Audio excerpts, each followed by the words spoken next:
Take Neil's seat on the side.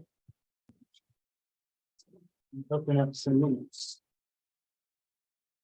So the ordinance that this board discussed a couple of different times, and we had another meeting with just music venues to get input on their interests, because we were Daryl and I were directed to start working on this again because there were some noise complaints that the city manager wanted to have something better on the books. And so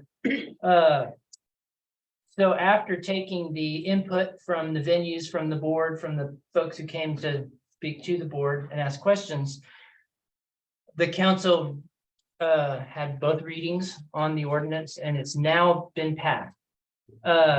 As I understand it, the strategy was, let's get something on the books, and then if issues arise, it can be amended. And so obviously the most important thing in the noise ordinance is how loud things can be. So that's what I put at the top of the sheet. These decibel levels came from measurements that APD took at a Crystal Bar show where Bart Crow came. So we were thinking, let's get what actually happens at a well-known performer outdoor show and see what are those levels. And so these are pretty much those levels.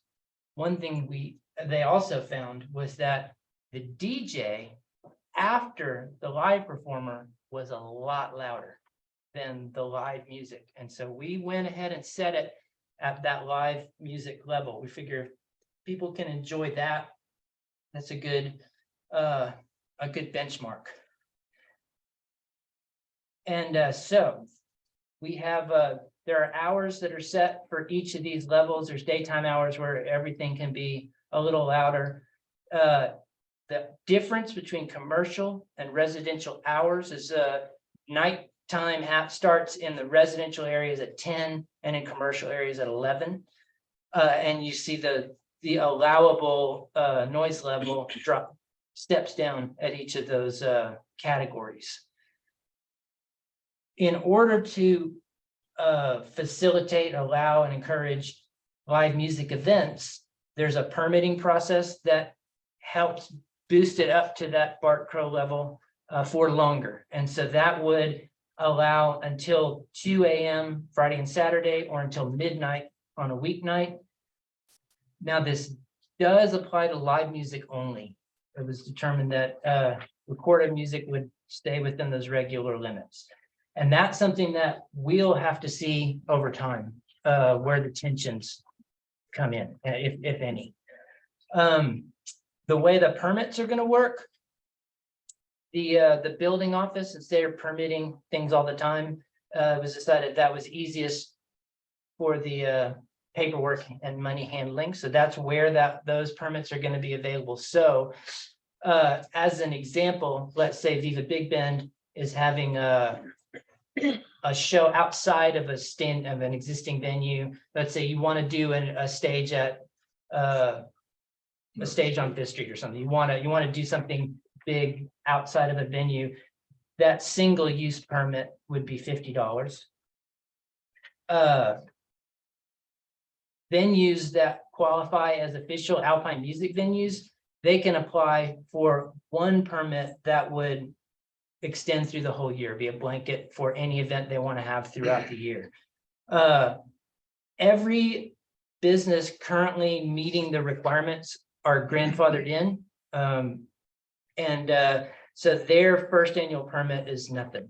They're just set.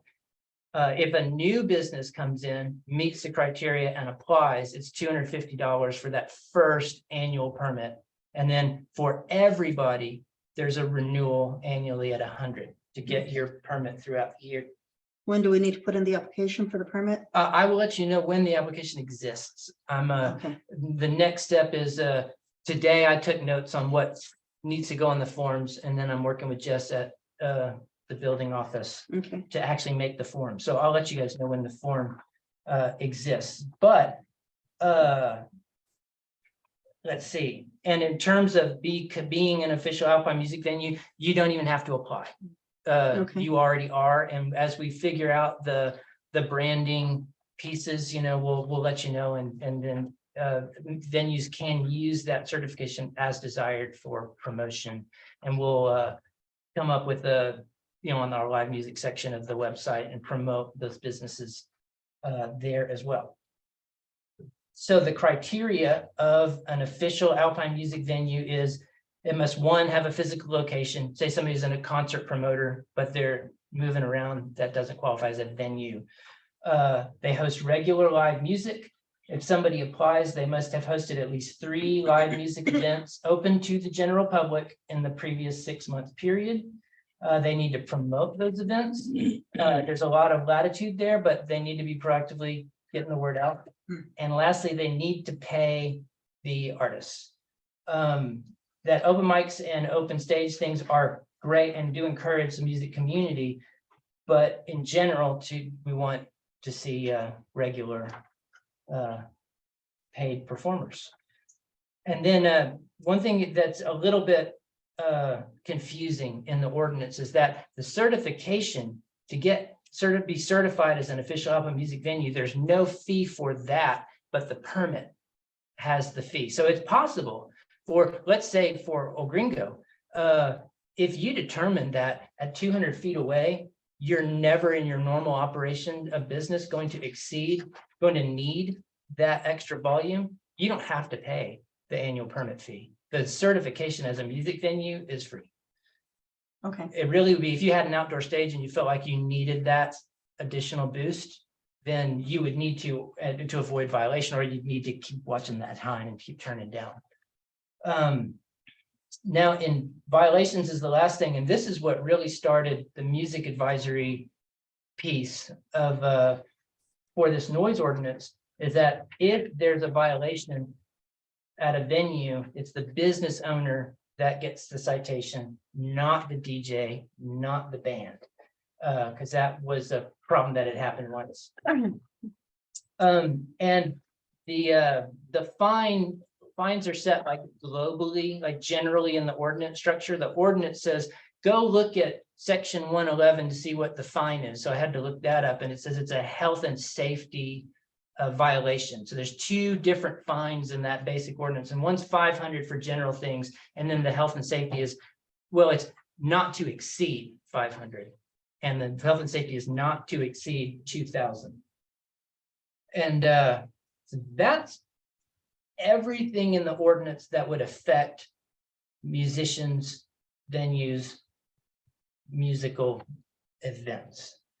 And I think kind of the biggest questions from this point are going to be how is our learning process going to happen in terms of those interactions between events and the monitoring, like Well, one of the things I was thinking about as you were talking was, we'll be more than happy to go out to a location.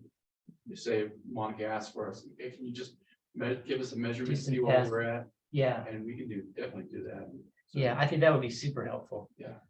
And especially, and yeah, we want to maybe, because I'm thinking that after this meeting, I'll send this overview out to that mailing list so that everybody who's playing music, and I should have all the operating venue businesses on that list, so they'll have this information and make that offer as everybody's setting their benchmarks and knows what is expected, yeah, and what they need to be doing.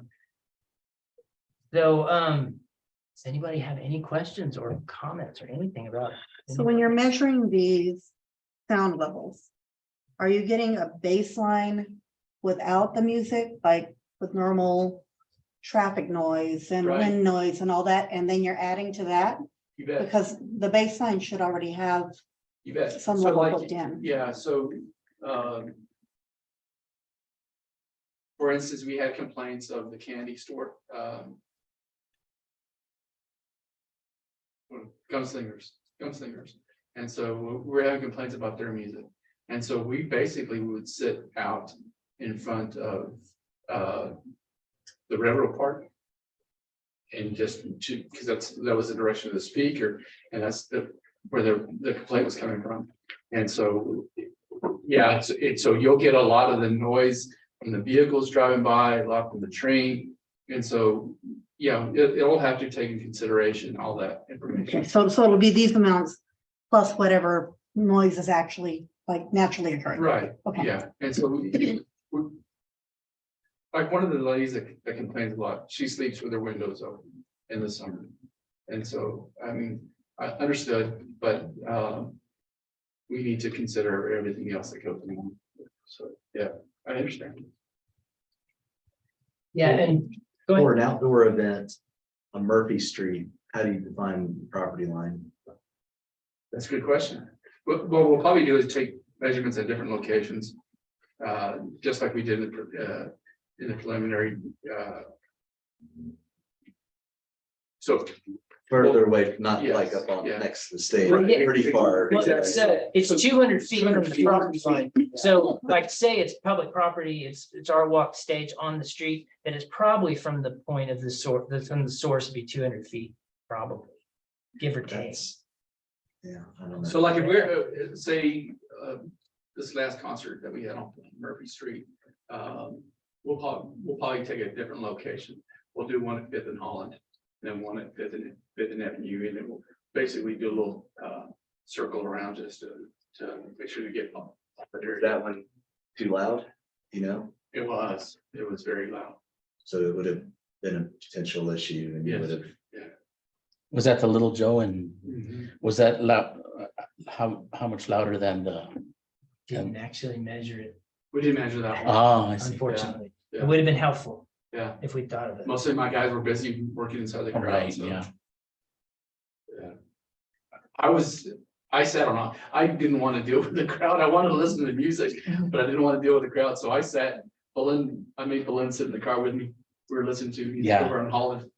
I was on way down Murphy and in the patio, nice and, And I could hear it. And when I went home, I could hear it in my backyard. yeah. Yeah, I could hear it from my yard, but I couldn't really hear it from work, which was weird because I guess Yeah. of the buildings. And that's what, And that's, that's a lot of the stuff that we were talking about. It just how the geography of Alpine, the way it is. Yeah, the speakers were facing So east, west. remember the Catholic church? I mean, we'd have a dance on the patio and the whole town would. be- Yeah, because of the mountain. Right, Well, they would, yeah, facing this way, but so, yeah, it's. So I think it's important that we take different measurements, different locations, and also take one from where the complaints come from. yeah, that would be helpful too, if the venue has a sense of, if, and also for them to like use their phone. That's not like a legally admissible Right. measurement, but it's a reference point. So if they know that if my phone says 115 or whatever right in front of the speaker, and Daryl's says 75, 200 feet away, I'm good, so they'll Yeah. have that. And the winds everything's gonna, so many things affect sound movement out here, but at least it's something. And so at Barco, we also took measurement just outside the crystal, and it was actually lower than further out. Mhm. Yeah, 200 feet away was louder than 50 feet away. Yeah, just in a different spot. So the ordinance written, this 55, 65, 75, 85, is it written so that people are clear that it's above naturally occurring sound? That's not specified in the ordinance specifically. Good point. And that is something that we're gonna have to see where the issues come up. And I think we're all committed to working Mhm. the process rather than writing a bunch of tickets. Yeah, and I think for the most part, like Chris said, we're not in it for the ticket, we're just trying to make sure. Yeah. People stay happy and. Yeah, I mean, it's not gonna really affect us much, No. Yeah, I don't think. except for doors, now, times that we have the doors open, but even then it's not really loud. But I wanna be sure that we've got it on record that this is the intent versus the actual verbiage. You can tell with the meters, by turning up where the actual loudness is coming from. Mhm, You know, like you got traffic sound and mhm, other stuff like that, it set a certain decibel on there, but you get turning, if the band's right here, get jumping, you know that this is your culprit right here. So they'll be able to tell with their meters who the culprit is being loud on there. because like our intersection is naturally loud. That's very true. Yeah.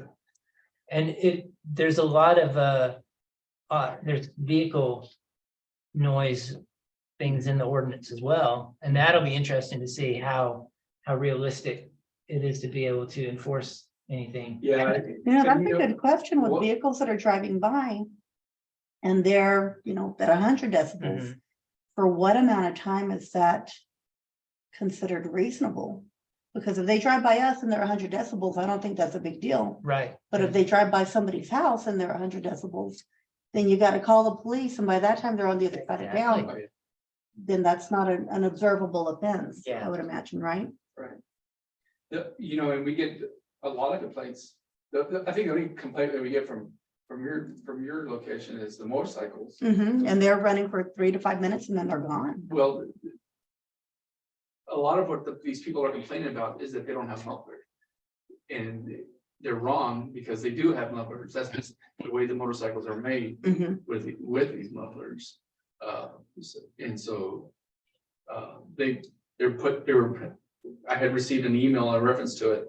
And this is the state law that pushes this, and that mufflers are required. And I said, well, these vehicles have mufflers. So it's hard for them to understand that.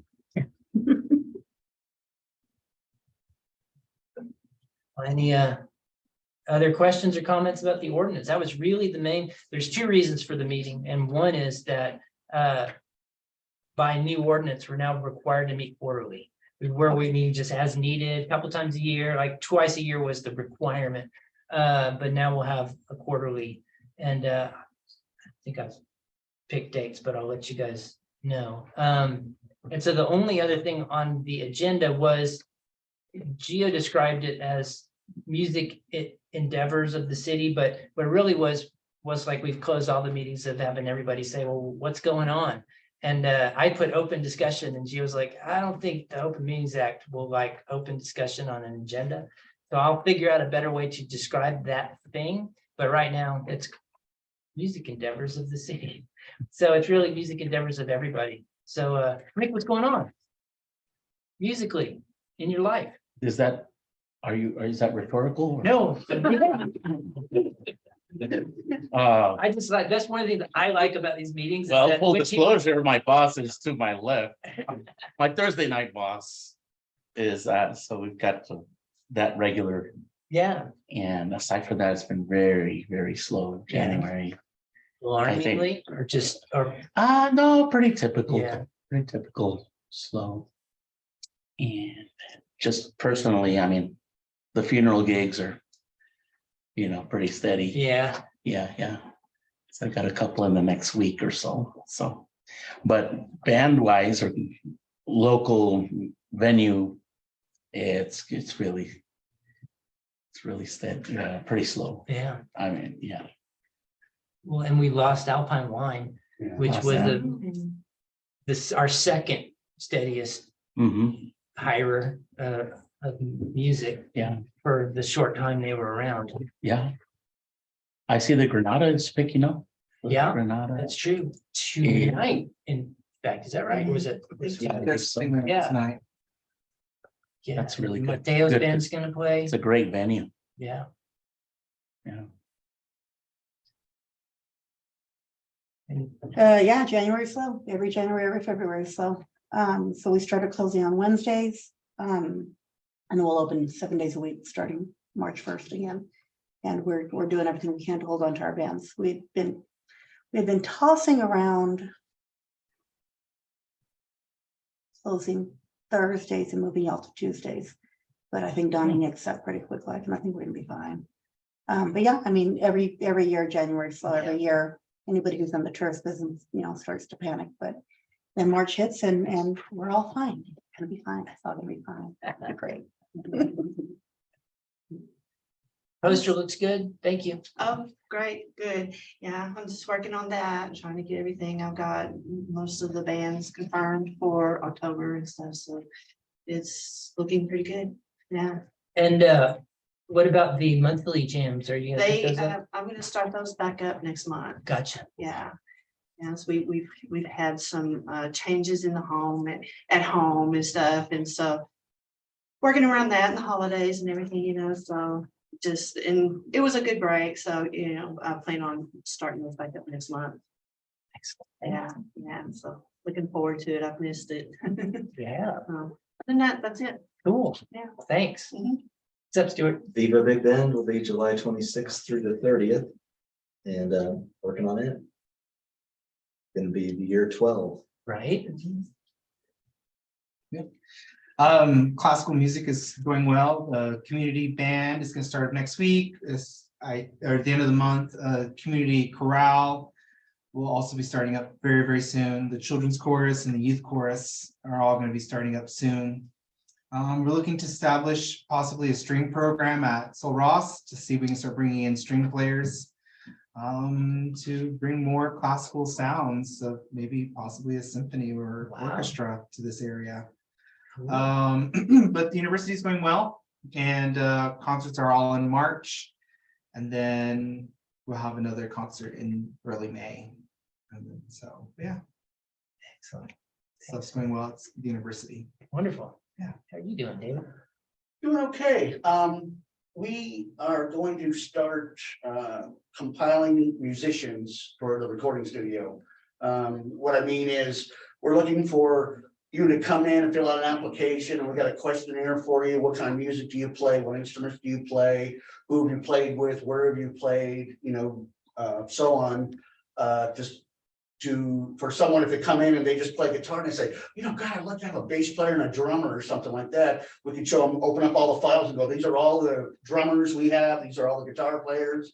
You set your rate. We're not going to do a rate on, we only set the rate on the person actually coming in to do the recording. They're responsible for, you know, theirs. But as far as your rate, if you say, hey, I'm $50 an hour to play 12-string guitar or whatever for, you know, for your CD or whatever. And you know, of course, you'd have to work out with them when you're available and stuff. That's always an issue in recording studios. The more musicians you get, the harder it is to get everybody together to practice and get everything done. So we're going to take a 5x7 photo. You know, we'll take the photo and you can bring your instrument if you want or so on. And of course, we'll have all your contact information and everything else. So if you hear of anybody that's interested in doing that, you don't have to be a professional or nothing. As long as you keep in time, you know, and stuff. And we don't care if it's a violin or an oboe or whatever it is. If you're interested in jumping in on somebody's CD to do some backing tracks or something else for them, you know, please come and see us and we'll get your info and have you out there. Will you send me, email me kind of a invitation for that? And I can send it out when I send this out to everybody and get the word out. Sure. Because it's good experience for people too, to Oh, yeah. play session things. It's not a lot of opportunities. We're gonna talk to the new ones that come in and explain to them, you know, when everybody walks into a recording studio the first time, they are so nervous and jittery and everything else. So we're just gonna give them a little talk, the new ones that haven't been in. We just recorded a Christmas CD for Dr. Lukey's daughter, with Dr. Ray also helping him. But when he came in, he was extremely nervous and never recorded before. And we told him, just come in and just pretend like you're practicing, you're playing. We're just sitting here jamming, you know. Think about your daughter sitting here and you're playing for her, you know, to get them to settle down and stuff. We tell people, number one, make sure your instrument's tuned before you get in. We're gonna make sure it is when you get there, but make sure it's tuned. It helps. If you're gonna be singing your vehicle on the way, you know, whatever, let's get the vocals warmed up, you know, a lot of things like that. Yeah. The professional ones, usually orchestra and all that stuff, they know all that stuff. They're gonna be warmed and tuned and everything. They come and they're prepared. I've very rarely seen any orchestra person that's been in the school systems and stuff, not be ready and just jump in. I make all my students show up about 2 hours before the actual concert. You will be ready. You've been warmed up. you'll do it. Well, let's see, Eden's uncle, Bill Hearn, who in Austin area, he was an early Kerrville Folk Festival player with his wife Bonnie. And he's coming out to play the Holland, and then he's gonna play the Starlight the next night or maybe the night after. And like when her cousin Michael came, the Swifts opened up for him to, invite the people. I'm gonna be out of town, and so it's gonna be the Swifts plus Neil Trammell and John Ray. So we'll have the Swifts Hogwallops Consortium opening up for Bill Hearn. That's on February 2nd at the Holland. So that should be fun. We don't have any shows booked right now. After that, I had a tendonitis in my thumb that I'm just getting over, so I couldn't play at all until recently. But let's see, we put out a new single, Lost in My Mind, right at Art Walk time, and had a video that was so sweet That's that, cute. oh my gosh, yeah, asked a few people to selfie themselves singing along in their car and then edited it together, and it was so sweet. And then the next one will be La Magia de Amor, the Freddie Fender song that we covered that. And I first heard the song on Primo's show on the radio. And so I reached out to them. So we might release the single with Primo and Tim on their show. So we'll see how that goes. That's pretty much everything for me. David Kowal, you got anything you want to share? Nice seeing you. Can you hear me? Thanks for coming. I can hear you. Okay, I'm sorry, I came in a little bit late. And I don't know whether you've talked about this at all. So I may be sounding kind of redundant. But okay, first of all, I've been really concerned over the last 2 weeks, I guess, about the lack of live music venues in Alpine. And of course, the mainstay here is the Gringo, and kudos to the Gringo for doing live music so many times a night. With the Alpine Wine closing down, and with the Holland Hotel not, providing much in the way of music any longer, it seems to me that the focus of live music has actually moved south to Terlingua and away from Alpine. This is a major concern. For local musicians and for the public. And I don't quite know what to suggest or what to do about it, although two things sort of come to mind.